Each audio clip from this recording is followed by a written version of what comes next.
La belle merci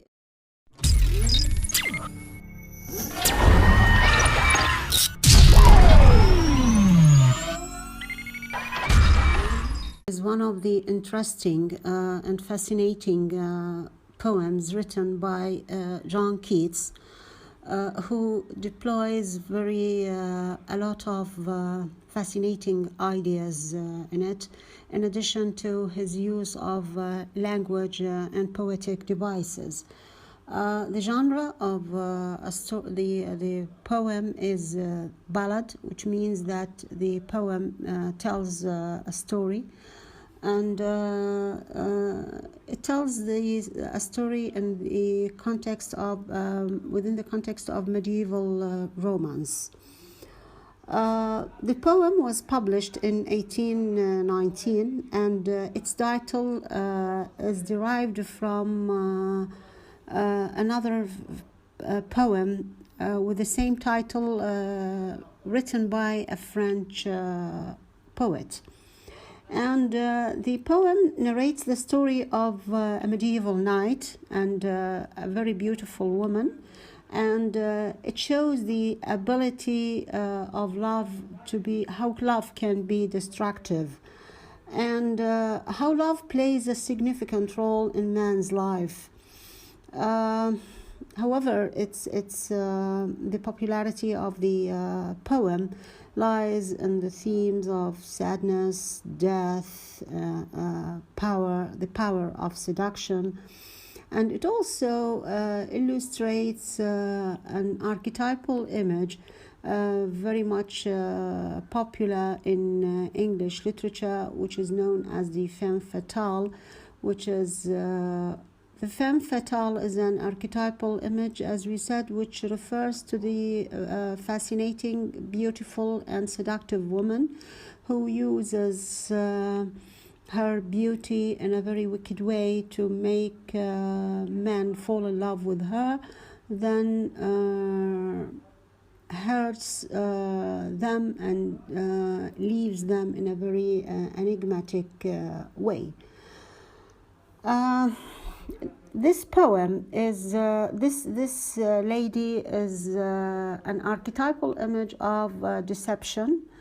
The poem in general narrates a tragic story of a knight who falls in love with a lady, but she feels him as leaves him, what is important, or one of the important features in this poem, is that it has its multiple narrators. The poem begins with an unknown narrator who tells the story of a medieval knight whom he meets in the forest. Then in the second, after 2 or 3 stanzas, we start to hear the voice of the knight who starts narrating most of the events in the poem. Then we have another voice, which is the voice of the lady herself. And at the end of the poem, we have the voices of the knights, the princess, and the warriors, who, as we read or understand, they were the victims or victimized by the same lady in the past.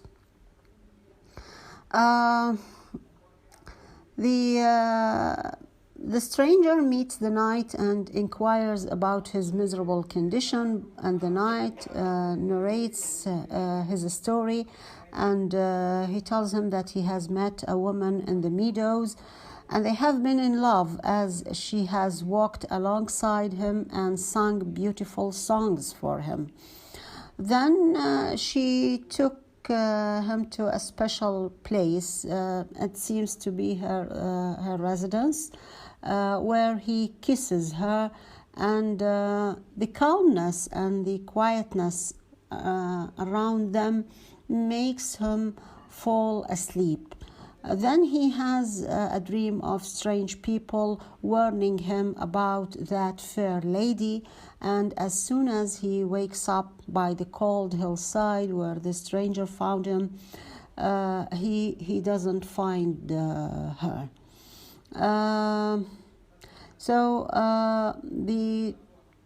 This ballad ends with the sad condition of the knight and the deception of the lady. Let's read the first stanza. Oh, what can ail thee, knight at arms, alone and palely loitering? The sedge has withered from the lake, and no birds sing. Oh, what can ail thee, knight at arms, so haggard and so woe begone? The squirrel's granary is full, and the harvest's done. I see a lily on thy brow with anguish. I see a lily in thy brow with anguish moist and fever dew, and on thy cheeks a fading rose fast withereth too. In these stanzas, 3 stanzas, we hear the voice of the first narrator, the stranger, the unknown narrator, who is addressing the knight, a medieval knight. What's the matter?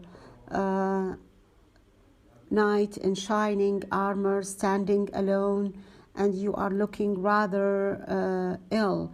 And here he is describing the place or the setting. The plant life by the lakeside has shriveled up, and the sound of bird song is absent. So he is suggesting the time and the time of the year, and as well as the time of the day. Again, tell me, what's the matter? You look extremely distressed and sad. The squirrels have gathered their provisions for winter, and we humans have harvested our fields. So this suggests that it is the harvest, and the idea or the image of the harvest and gathering the harvest, and that the harvest is done, suggests that the time of the poem is winter. Your forehead is like I see a lily on thy brow with anguish moist and fever dew. Here he is using the metaphor, saying that your head is pale like a lily and moist with a sweet of painful fever. So the color in your cheeks, so you have your cheeks are, your face is so pale, and your cheeks are colorless. They were once bright and lively as rose, but the rose in your cheeks is fading extremely quickly, and this is a metaphorical image, as we said. Then in the 4th stanza, we start to hear the voice of the knight, who is the narrator of most of the events in this poem. Notice how he starts to narrate his story. I met a lady in the meads, full beautiful, a fairest child. Her hair was long, her foot was light, and her eyes were wild. I made a garland for her head, and bracelets too, and fragrant zone. She looked at me as she did love, and made sweet moan. I set her on my pacing steed, and nothing else, so all day long. For sidelong would she bing and sing a fairy's song. Now, as we said, begins the narrating of the night. I, the night, have met a woman in the meadows. She was so enchantingly beautiful, and she was as beautiful to the extent that I assumed she was the child of a fairy. She had long hair. She moved so gracefully. She seemed to hover over the earth, and she had mysterious wildness in her eyes. From flowers, stems, and leaves, I wove a crown for her to wear. So I made her a crown out of the leaves and the bracelets and the flowers. I also wove her bracelets and a belt strung with the scent of flowers. I used to make it. Having received my gifts, she looked at me. It was the look of someone falling in love, and she moaned sweetly. So notice how she recalled his love in a very sweet way. I sat her behind me on my trotting horse, yet that whole day I saw nothing but her. As we trotted along, she would lean forward and around me, singing a mysterious fairy song. When we stopped, she dug up sweet. So she took me to her elfin grot, and there she wept and sighed full sore. And there I shut her wild, wild eyes with kisses for. And she started singing to me, and she said, I truly love you. So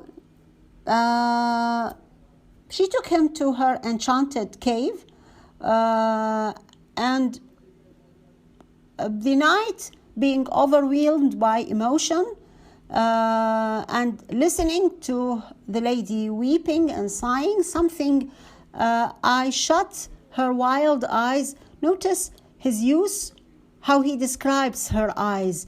Instead of saying charming, he is saying wild. So notice the use of words. This contributes to the mysterious element of the poem itself.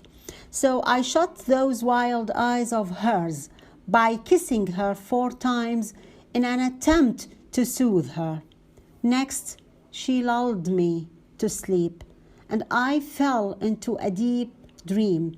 It still fills me with sadness and despair to remember it.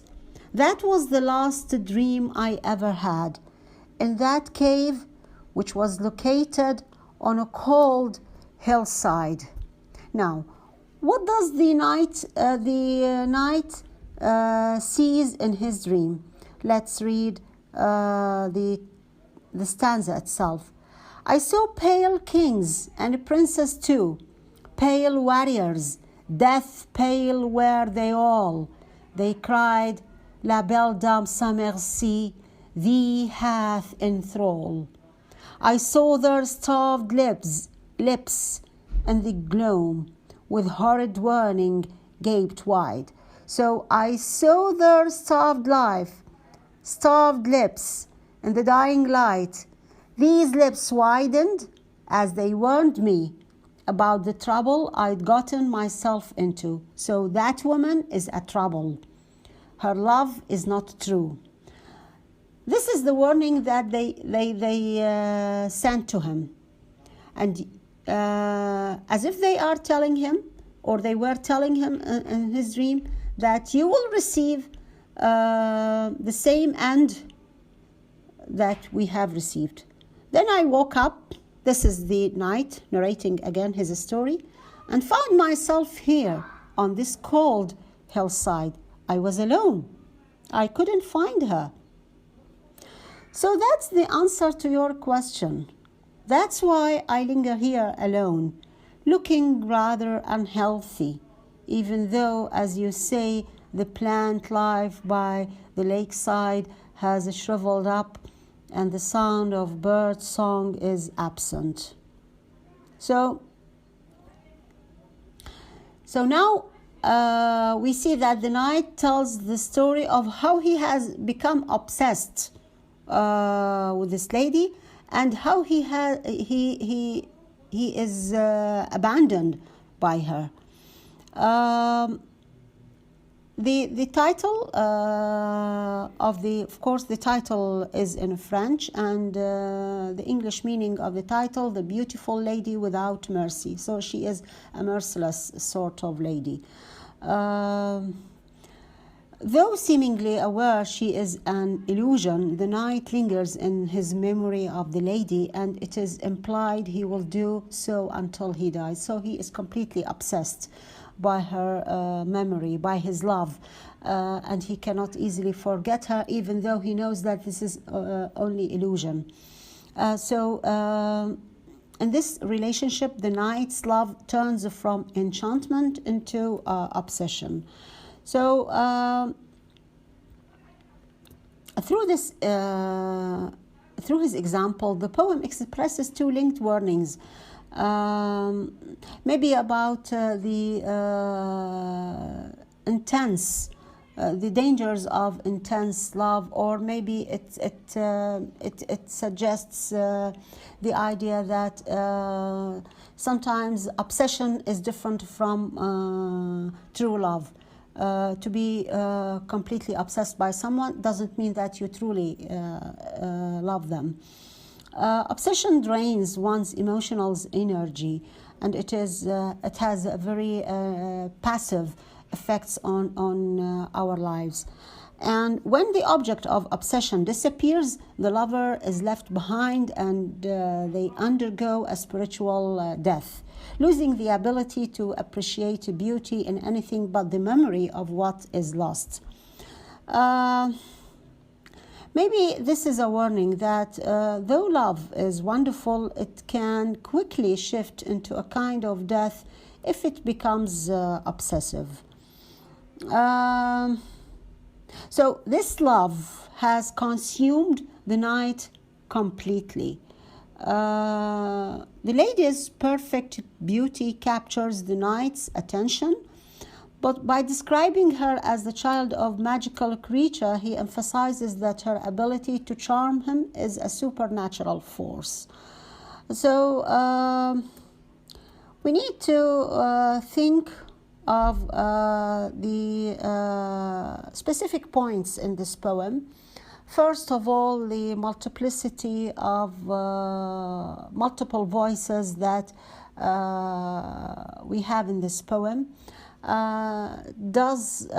the multiple voices, or does this multiplicity contribute to the idea of the poem itself, or to the theme itself? And this is the first point. And another point, we need to think about the femme fatale as femme fatale, F-E-M-M-E, fatale, F-A-T-A-L, as an archetypal image of the seductive woman. As we said, who makes men fall in love with her, or who leads men to obsession rather than true love, the kind of destructive obsession. So these are the main important points. The lady's merciless behavior actually consists of love and joy, the joy that she provides. Her sudden disappearance is what makes the knight's experience so painful, exactly because she was previously so kind. So the shape of the lady's cruelty suggests that anything one falls in love with or obsesses over can cause such pain. Since anything can disappear in an instant, the poem thus cautions against such intense obsessive love, arguing that it's ultimately not worth the agony it can cause. These are some notes, and of course you can go back to the analysis which is found in your course book, and I will send you some questions on this poem. Thank you very much.